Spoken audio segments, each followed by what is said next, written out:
أعوذ بالله من الشيطان الرجيم. بسم الله الرحمن الرحيم. السلام عليكم ورحمة الله وبركاته.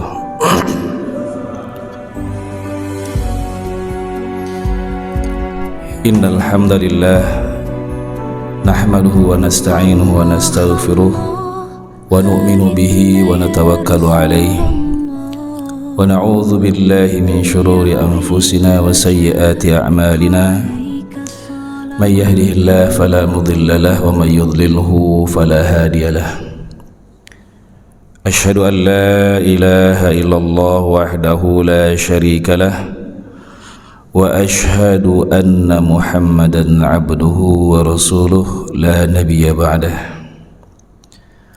اللهم فصل وسلم وكرم وبارك على سيدنا محمد وعلى آله وأصحابه والتابعين وتابع التابعين ثم التابعين لهم بإحسان إلى يوم الدين. أما بعد، رب اشرح لي صدري ويسر لي أمري واحلل عقدة من لساني يفقه قولي. اللهم ألهمنا مراشد أمورنا وأعذنا من شرور أنفسنا وسيئات أعمالنا ولا حول ولا قوة إلا بالله العلي العظيم. وقال تعالى وقل ربي زدني علما. صدق الله العظيم. Yang saya hormati para alim, para tokoh masyarakat, serta seluruh jamaah salat subuh Masjid Raya Telaga Kahuripan yang sama-sama mengharapkan ridha Allah Subhanahu wa taala. Alhamdulillah, puji dan syukur senantiasa kita panjatkan kehadirat Allah Subhanahu wa taala yang mana telah memberikan kita begitu banyak karunia dan rahmat-Nya, yang tidak henti-henti kita untuk bersyukur pada Allah Subhanahu wa taala. Karena rutinitas mungkin sebagian atau mungkin kebanyakan manusia lupa untuk bersyukur, sehingga dalam setiap kesempatan baik khatib, penceramah selalu mengingatkan kita semuanya bahwa betapa pentingnya kita untuk bersyukur pada Allah Subhanahu wa taala. Jika satu nikmat saja kita syukuri dengan penuh penghayatan, maka itu sudah cukup untuk membuat kita merasakan betapa nikmat Allah Subhanahu wa taala begitu besar pada kita. Contoh, bagaimana kita diajarkan oleh baginda Rasulullah SAW doa sebelum dan bangun tidur.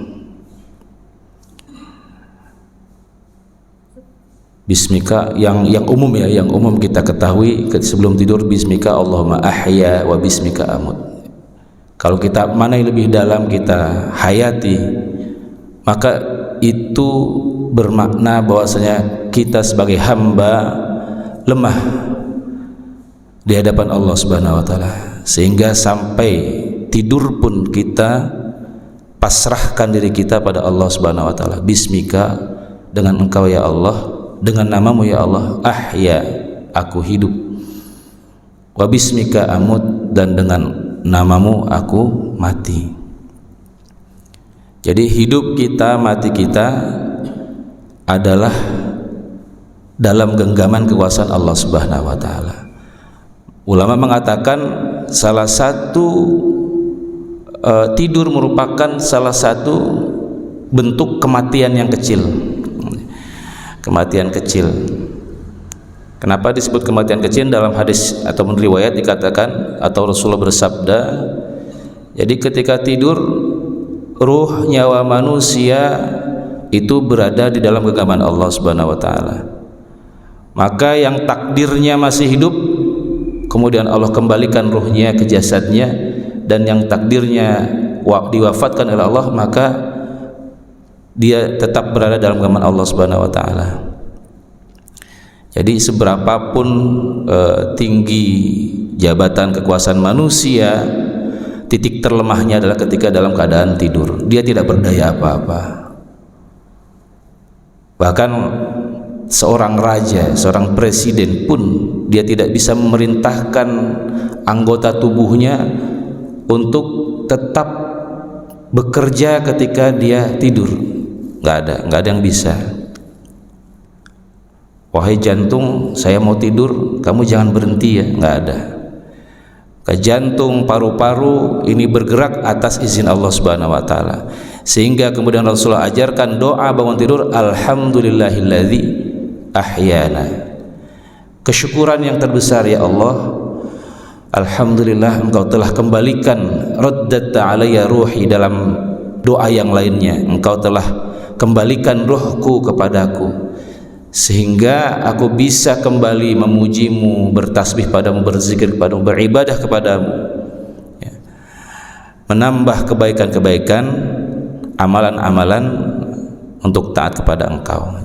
Alhamdulillah. Jadi semuanya, tidur saja kita sudah diperintahkan untuk bersyukur.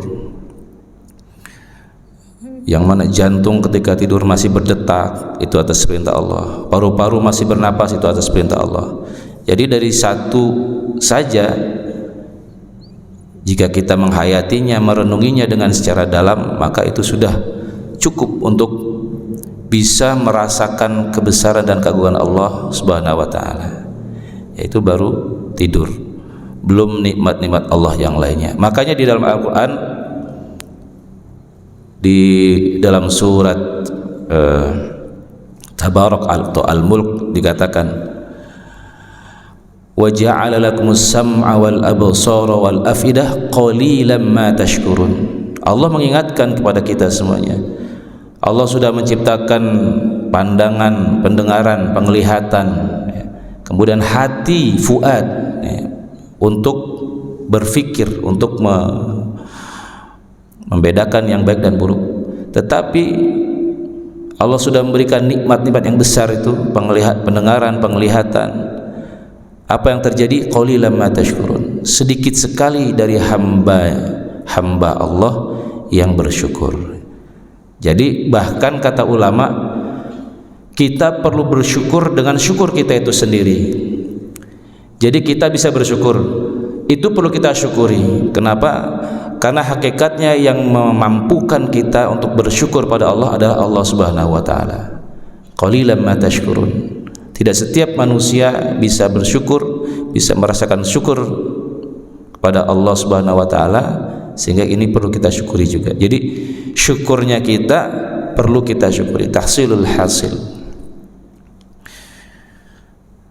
Kemudian salawat dan salam semoga tercurah limpah kepada Nabi kita, kekasih Allah, pemimpin para nabi dan rasul, sekaligus penutup para nabi dan rasul, yaitu Nabi Yuna Muhammad sallallahu alaihi wasallam, serta keluarga, para sahabat-sahabatnya, para tabi'in, para generasi salafus salih dan mutaakhirin, dan mudah-mudahan termasuk kita semuanya.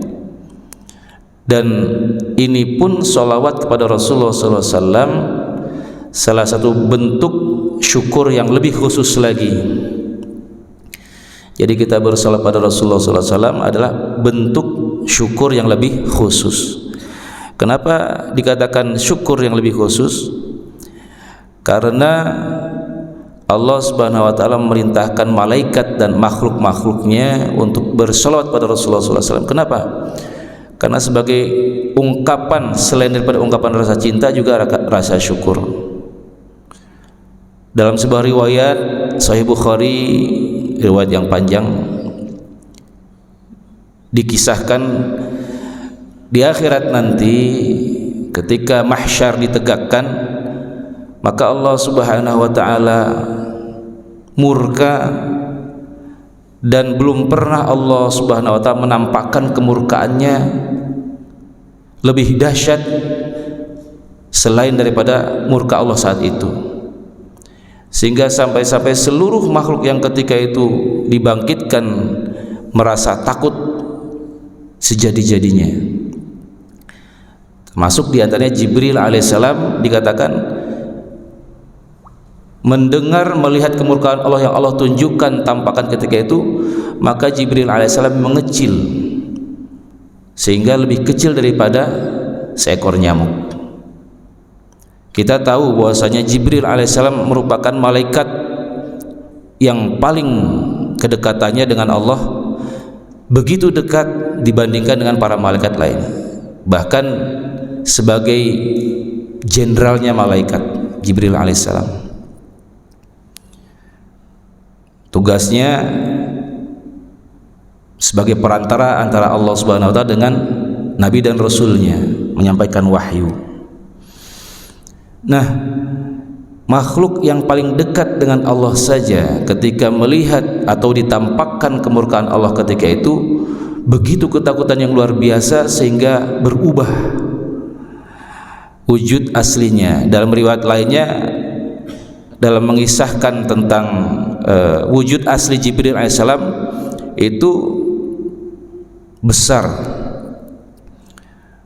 Kalau telapaknya di bumi, maka kepalanya ini sampai langit ketujuh. Bahkan sebelah sayapnya saja itu sudah menutupi timur dan barat. Itu baru sebelah sayap. Begitu besarnya Jibril alaihissalam. Tetapi ketika melihat kemurkaan Allah yang ditampakkan ketika itu, maka mengecil Jibril alaihissalam sebagai tanda takut yang luar biasa kepada Allah Subhanahu wa taala. Dan diriwayatkan para nabi dan rasul ketika itu pun sama, terucap nafsi nafsi nafsi, bagaimana dengan diriku, bagaimana diriku. Jadi orang-orang terdekat malaikat Jibril alaihissalam, kemudian para nabi dan rasul juga sama, timbul kekhawatiran melihat kemurkaan Allah SWT. Apalagi manusia yang kedekatannya dengan Allah dipertanyakan lebih-lebih lagi.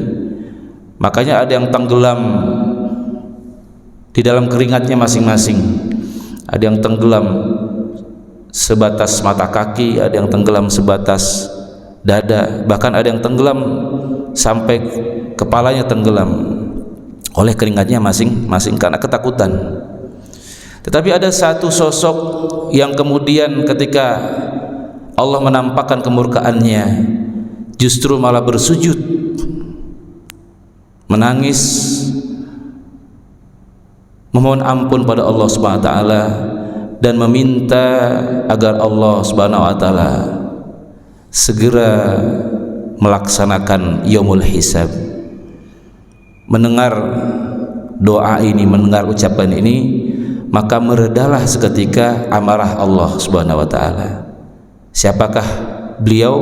Beliaulah Nabi Muhammad sallallahu alaihi wasallam. Kalau tidak karena Nabi Muhammad sallallahu alaihi wasallam, masih Allah murka kepada para makhluknya, para hambanya. Maka atas inilah kemudian kata ulama, salawat kepada Rasulullah sallallahu alaihi wasallam selain bentuk cinta dan juga bentuk rasa syukur bahwasanya Allah Subhanahu wa taala telah mengutus Nabi Muhammad sallallahu alaihi wasallam ke tengah-tengah umat manusia, ke tengah-tengah dunia ini. Dan mudah-mudahan kita semuanya termasuk tercatat nama-nama kita ke dalam golongan umat baginda Rasulullah sallallahu alaihi wasallam. Amin, Allahumma amin. Jemaah yang dimuliakan Allah Subhanahu wa taala, pada kesempatan pagi hari yang berbahagia ini, izinkan saya menyampaikan satu tema kajian tafsir, yaitu surat At-Tahrim ayat 6. At-Tahrim ayat 6, temanya adalah bagaimana kewajiban bagi kita orang-orang beriman untuk menjaga diri kita dan keluarga kita. A'udzu billahi minasyaitonir rajim. Bismillahirrahmanirrahim. Ya ayyuhalladzina amanu qu anfusakum wa ahlikum nara wa quduha an-nas wal hijarah 'alaiha malaikatun ghilazun shidadun la ya'suna Allaha ma amarahum wa yaf'aluna ma yu'marun. Shadaqallahul azim. Yang artinya, ya ayyuhalladzina amanu, wahai orang-orang beriman, jagalah atau peliharalah oleh kalian anfusakum wa ahlikum nara, diri kalian dan keluarga kalian dari siksa api neraka. Waquduha, di mana bahan bakarnya annas wal hijarah, manusia dan bebatuan. Alaiha, di atasnya atau di dalamnya malaikatun, para malaikat, ghilazun, yang kasar, syidadun, yang keras, la ya'sunallaha ma amarahum, tidak pernah sekalipun bermaksiat kepada Allah apa yang diperintahkan pada mereka, wa yaf'aluna ma yu'marun, dan mereka selalu mengerjakan apa yang diperintahkan kepada mereka. Jadi kosakata di ayat ini adalah ku anfusakum, jagalah oleh kalian diri kalian. Anfusakum dari kata nafsun, bentuk jamak itu aja plural, mufradnya ataupun bentuk tunggalnya nafsun, jamaknya pluralnya anfusun. Jadi ku khitabnya adalah kepada seluruh orang-orang beriman, sebagaimana khitab perintah berpuasa, ya ayyuhalladzina amanu kutiba alaikum antum, maka ini juga ya ayyuhalladzina amanu ku anfusakum, peliharalah, jagalah oleh kalian anfusakum, diri-diri kalian, wa ahlikum, dan keluarga kalian, nara, dari siksa api neraka. Ghilazun syidad itu menunjukkan sangat, ya. Sebenarnya kalau sudah dikatakan ghilazun, jamak daripada ghaliz, itu sudah pengertiannya yang sesuatu yang sangat keras, kasar gitu ya, menunjukkan hal tersebut. Kemudian ditambah lagi dengan syidadun, syadidun, sudah keras, kasar gitu. Keras lagi kasar. Ini merupakan sifat malaikat penjaga neraka yang dikomandoi oleh 19 dalam surat yang lainnya, alaiha tis'ata asyar, ada 19 malaikat, pimpinan malaikat yang diperintahkan oleh Allah untuk berada di neraka. Ya, tugasnya mengawasi malaikat yang lainnya, terserah, ada yang diperintahkan untuk menyiksa seperti ini, menyiksa seperti itu, semuanya berjalan sesuai dengan perintah Allah Subhanahu wa taala. Jadi deskripsinya malaikatnya sangar-sangar, keras-keras, kasar-kasar. La ya'suna ma amarallah, tidak pernah sedikit pun mereka bermaksiat kepada Allah. Maksiat ini dikatakan pengertiannya adalah tidak menjalankan apa yang diperintahkan, itu termasuk maksiat. Jadi nggak ada istilah kata malaikat menolak perintah Allah. Kalau dari awal dunia ini diciptakan sampai dengan akhir dunia ini diciptakan, malaikat diperintahkan untuk sujud, maka sujud selamanya, nggak bangun-bangun.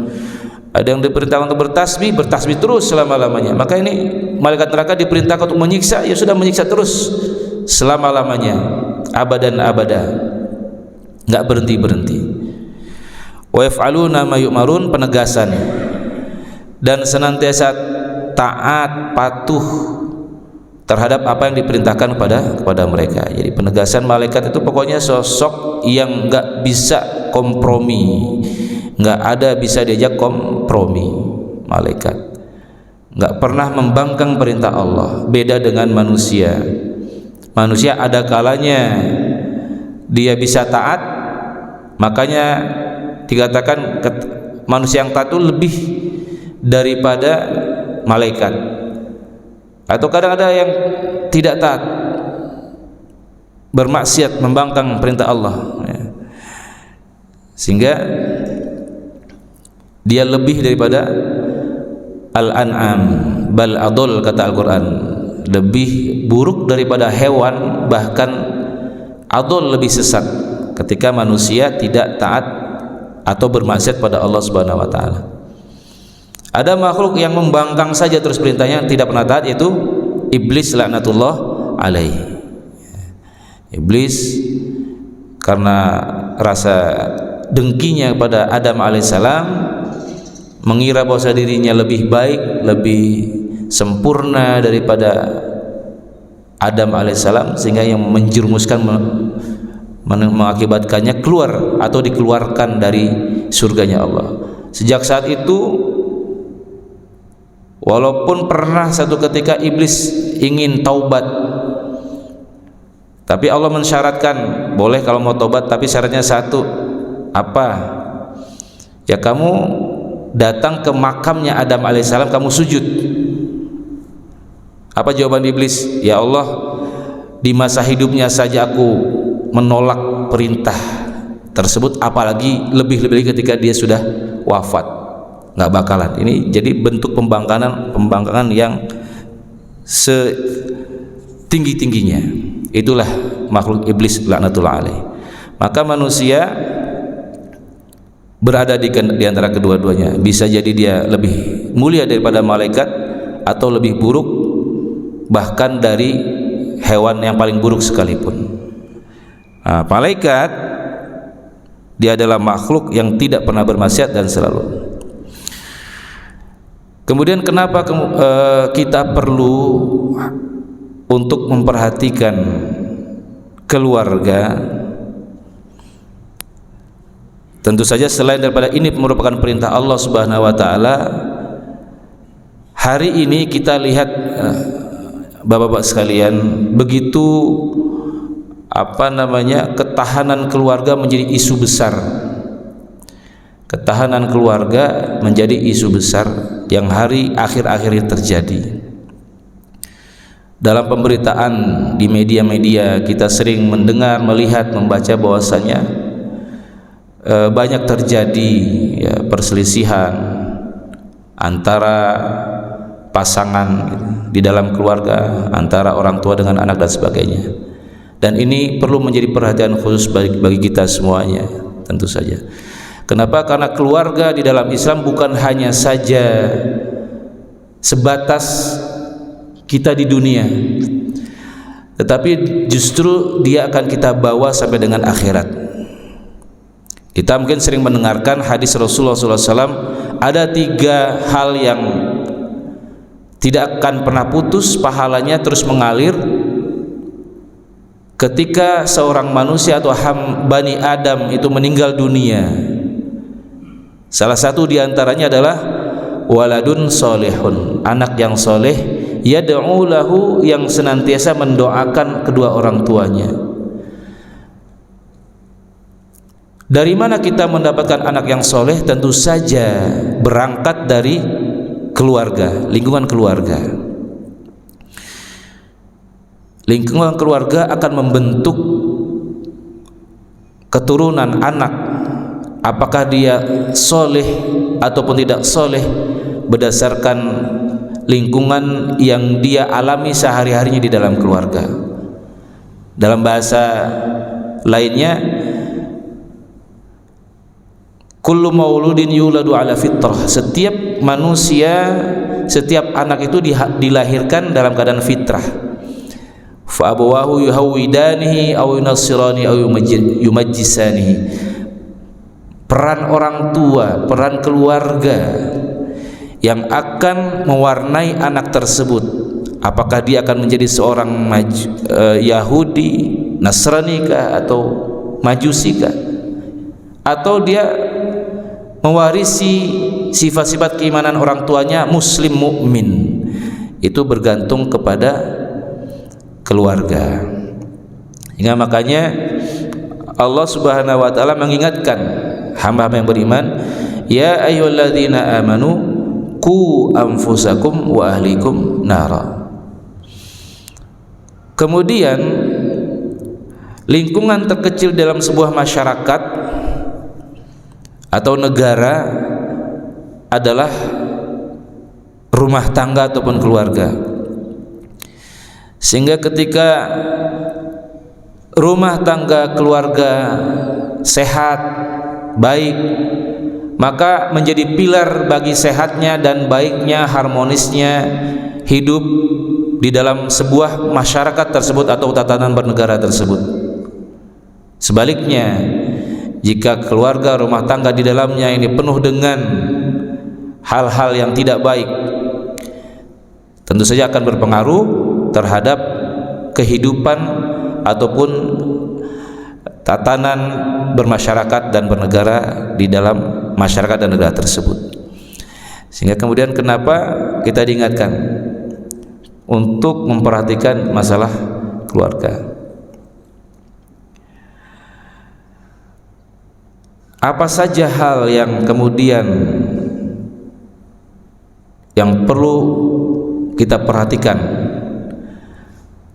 Menurut para psikolog, setidaknya ada 4 hal penting yang harus diperhatikan dalam membangun rumah tangga yang baik dan harmonis. Ada 4. Yang pertama adalah self worth. Yang kedua adalah komunikasi. Yang ketiga adalah rule ataupun aturan antara anggota keluarga, dan yang keempat adalah link to society atau hubungan dengan masyarakat. Apa itu self worth?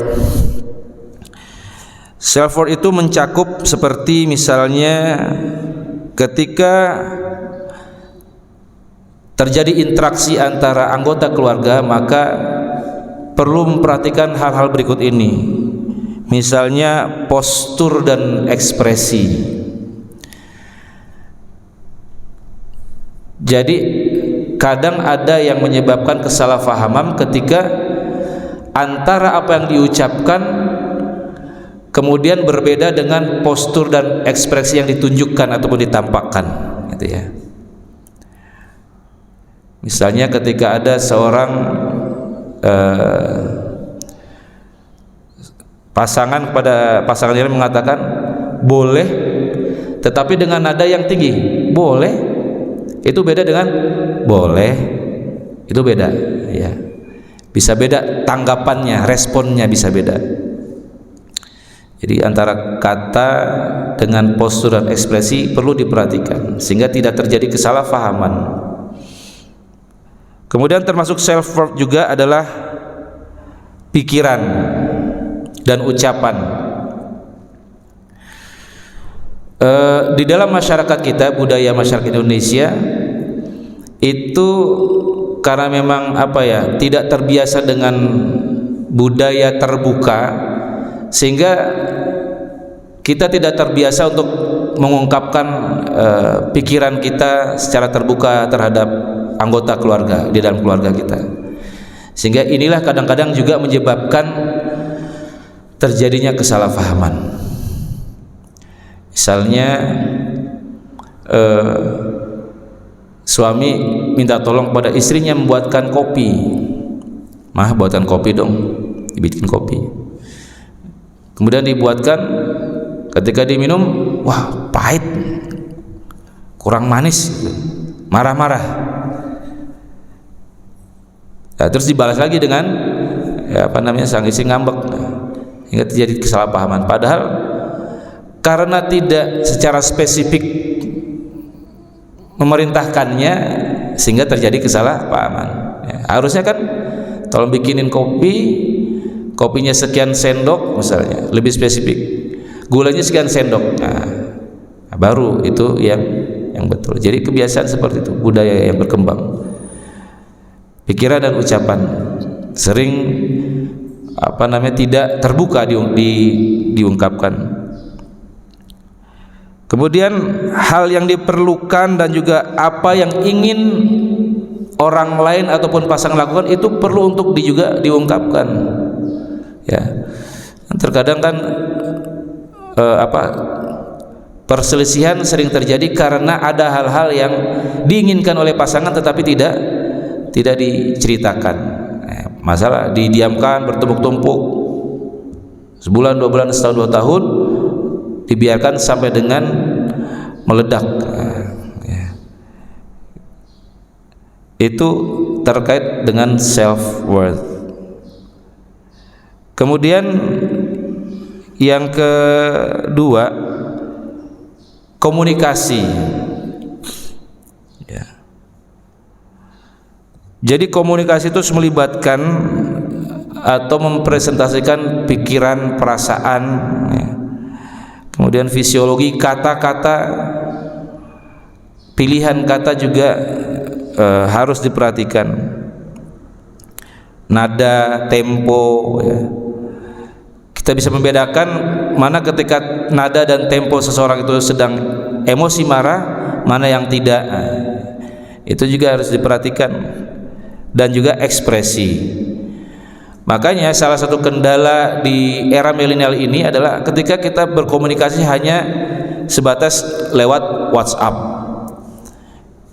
Kemudian setelah itu tidak melakukan konfirmasi. Itu kadang-kadang yang suka terjadi kesalahpahaman, perselisihan, ya. Orang berkomunikasi lewat WhatsApp tidak melihat ekspresi wajah lawan yang diajak komunikasi, tidak tahu bagaimana nada ataupun emosi yang ditampakkan. Jadi kadang-kadang ada orang yang misalnya ngetik pakai huruf besar semuanya, huruf besar, dikiranya marah, padahal belum tentu juga marah. Mungkin keypadnya di handphonenya rusak, ya, nggak bisa di huruf kecilin huruf besar kan, jadi huruf besar semua kesannya kayak marah gitu. Nah, jadi pola komunikasi juga harus ada terlihat nampak dada. Maka ketika dalam bentuk tulisan perlu adanya klarifikasi dan konfirmasi sehingga tidak terjadi kesalahpahaman komunikasi. Ada sebuah kisah itu, ya, antara suami dan istri ini cerita, mungkin sekedar cerita sebagai pengibaratan. Jadi seorang suami ini punya sepeda yang mana udah nggak bisa dipakai, hanya tinggal satu roda saja, satu rodanya yang lain rusak sehingga nggak berfungsi. Kemudian ada seorang istri punya perhiasan anting yang tinggal sebelah gitu, ya, tinggal sebelah, yang sebelah lagi hilang. Nah, masing-masing berpikir ini daripada tidak, sang suami berpikir daripada ini tidak bermanfaat, nggak dipakai, lebih baik saya jual ini sepeda, kemudian saya belikan anting untuk istri yang sebelah lagi, anting yang sebelah lagi. Istri pun sama, pikirannya sama. Ini daripada sebelah nggak bisa dipakai gitu kan, kalau dipakai juga diketahui orang gitu karena cuma sebelah, ya sudah saya jual, nanti saya belikan roda sepeda biar sepedanya bisa dipakai oleh suami. Ya, masing-masing menjalankan apa yang difikirkan. Apa yang terjadi? Suami pulang bawa anting yang sebelah, istri pulang bawa roda sepeda sebelah. Apakah bisa dipakai? Tidak. Kenapa? Karena tidak terjadi ruang komunikasi antara keduanya. Ya, itu salah satu contoh kecil saja. Niat baik tetapi tidak dikomunikasikan dengan baik, maka hasilnya belum tentu baik. Itu. Jadi komunikasi adalah satu kunci penting dalam keluarga, ya. Kemudian yang ketiga,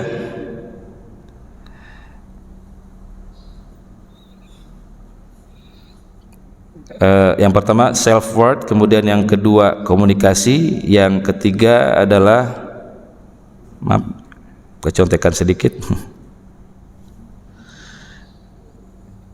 Yang ketiga tadi adalah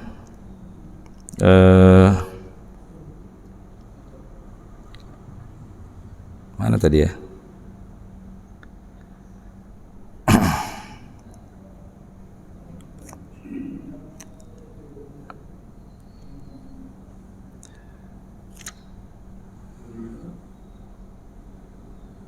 self-worth, communication, sama rule, ya, rule ataupun aturan. Aturan ini perlu ditegakkan. Kenapa? Karena dia menjadi berjalannya interaksi hubungan antara anggota keluarga ada dengan adanya rule ataupun aturan yang disepakati bersama. Kalau nggak ada, nanti yang terjadi apa? Bisa saling menyalahkan antara anggota keluarga. Aturan misal dibuat aturan bahwa ketika makan bersama itu tidak boleh ada gadget, atau katakanlah gadget time misalnya. Gadget time itu dari jam segini sampai jam segini. Maka ketika ada aturan itu, maka komitmen anggota keluarga untuk menegakkan itu bisa bersama-sama ditegakkan. Kan yang terjadi, anak sama orang tua ribut masalah gadget. Kenapa? Karena mungkin saja belum ada aturan itu, belum disepakati aturan itu di dalam keluarga, sehingga yang orang tua, kamu lagi makan coba jangan main gadget. Ya, anak juga ngebantah gitu, apa sih mama bapak ngelarang-larang misalnya begitu. Aku kan nggak ngapa-ngapain, cuman main game misalnya, seperti itu. Kenapa? Karena nggak adanya aturan. Tapi kalau sudah disepakati oleh aturan bersama, ada kesepakatan, maka itu bisa dengan mudah untuk mengatur jam-jam penggunaan gadget di dalam rumah misalnya, seperti itu. Jadi ada rule. Atau rule juga diperlukan untuk sebagai komitmen orang tua memberikan contoh, memberikan teladan. Komitmen untuk teladan. Ada aturan rule-nya, misalnya bangun subuh kemudian sholat berjamaah di masjid. Maka ketika orang tua tidak komitmen, maka anak dengan mudah untuk juga melanggar rule ataupun aturan tersebut. Sehingga ketika orang tuanya menyuruh untuk sholat, dengan mudahnya anak mematahkan, membantah. Ayah aja nggak sholat misalnya, ibu aja nggak sholat, itu dengan mudahnya. Maka adanya aturan rule, selain juga disepakati, juga harus adanya komitmen di antara anggota keluarga. Dan yang terakhir adalah link to society. Tidak memisahkan daripada kehidupan dalam bermasyarakat.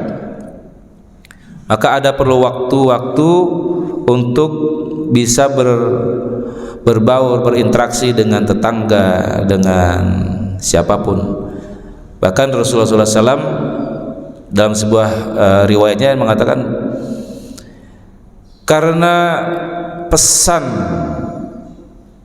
untuk berbuat baik dengan tetangga itu terus menerus dinasihati, sampai-sampai kata Rasul, aku mengira bahwasanya tetangga itu akan mendapatkan bagian daripada hak waris. Ya kan? Man kana yu'minu billahi wal yawmil akhir falyukrim jarahu. Barang siapa yang beriman pada Allah dan hari akhir, maka hendaknya dia menghormati tetangganya. Ada riwayat lain yang katakan, idza tabakhtum marqatan fakthir ma'ah wa ta'ajjiranak. Kalau kamu bikin sayur, bikin gulai, ya, kebetulan gulai daging sapi ataupun kambing, maka banyakin kuahnya, kemudian hidangkan juga lah, bagi-bagi kepada tetanggamu itu, ya. Sampai seperti itu. Sehingga kata Rasulullah, sampai-sampai aku mengira, karena wasiat untuk tetangga itu begitu sering dan diperintahkan oleh Allah pada lewat Rasulullah SAW, lewat Jibril AS, dikira tetangga itu akan mendapatkan hak bagian warisannya. Itu saking bagaimana kita dianjurkan, diperintahkan untuk berbuat baik dalam kehidupan bertetangga. Ya, jadi tafsir dari surat At-Tahrim ayat 6 ini perintah untuk bagi orang-orang beriman menjaga keluarganya, dirinya dari siksa api neraka adalah perintah yang mesti diperhatikan dan dijalankan oleh seluruh hamba yang beriman. Dan 4 hal penting tadilah yang sebagai sarana untuk menjadikan keluarga kita adalah keluarga yang harmonis, yang baik, yaitu yang pertama self-worth, kemudian yang kedua terjadi komunikasi, yang ketiga adanya rule aturan, dan yang keempat adalah link to society, ada keterhubungan dengan masyarakat. Dan Umar radhiyallahu anhu pernah bertanya pada Rasulullah SAW ketika ayat ini diturunkan, "Ya Rasulullah SAW, kami bisa menjaga diri kami, kan perintahnya ku anfusakum, jagalah diri kalian." Kata Umar, kami bisa, kami faham bagaimana kami menjaga diri kami dari siksa api neraka. Lantas bagaimana menjaga keluarga kami dari hal yang sama? Maka kata Rasulullah SAW menjawab, maka engkau melarang mereka dari kemaksiatan sebagaimana engkau larang diri engkau untuk terjatuh ke dalamnya, dan engkau perintahkan mereka kepada ketaatan sebagaimana engkau memotivasi dirimu untuk senantiasa berbuat taat pada Allah Subhanahu wa taala. Itulah kata Rasulullah makna daripada menjaga keluarga dari siksa api neraka. Jadi apa-apa yang kita inginkan untuk kita lakukan sebagai bentuk taat, dan apa-apa yang kita hindari, kita jauhi berupa kemaksiatan dan dosa-dosa, itu pula lah yang hendaknya kita lakukan terhadap anggota keluarga kita semuanya. Bagaimana mereka menjadi hamba-hamba, menjadi makhluk Allah Subhanahu wa taala yang taat pada Allah Subhanahu wa taala dan menjauhi segala larangan dan dosa-dosa. Demikian Bapak-bapak Ibu sekalian, jamaah Masjid Riyadul Qurban, mudah-mudahan apa yang saya sampaikan pada kesempatan pagi hari ini ada ibrah dan hikmah yang bisa kita ambil dan bisa kita amalkan dalam kehidupan bertetangga dan keluarga. Amin Allahumma amin. Yang benar datang dari Allah Subhanahu wa taala, kurang lebihnya mohon maaf. Marilah kita akhirul kalam, wabillahi taufiq wal hidayah wal ridha wal inayah, wallahul muwafiq ila aqwamit thoriq. Wassalamualaikum warahmatullahi taala wabarakatuh.